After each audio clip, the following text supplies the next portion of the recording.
So today we're looking at what I call the fiop, and we start with the song. Greater is he that is in me.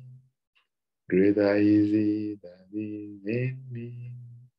Greater is he that is in me than he that is in the world. You know, fiop is actually an Ibibio word or phrase that is used when people are in love. They can't do without each other. And then people say, fiop. But we can also have a zeal for God. You know.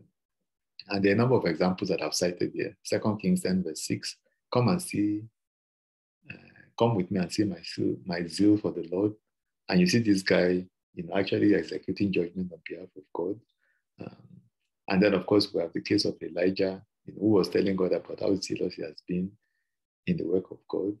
Acts chapter 14, verse 5, where you had, the apostles being persecuted and even killed, and yet this didn't stop them from continuing to preach the gospel.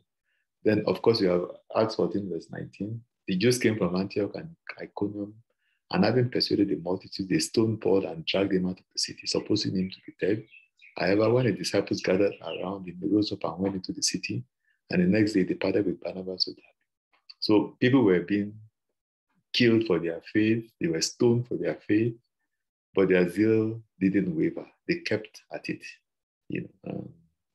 and we can also have, a misplaced zeal, which is what was demonstrated by some of the so-called religious leaders of the day. Philippians 3, verse 6, concerning zeal, persecuting the church, concerning the righteousness which is in the law, blameless. You don't want to have a misplaced zeal. You want to have a zeal for God.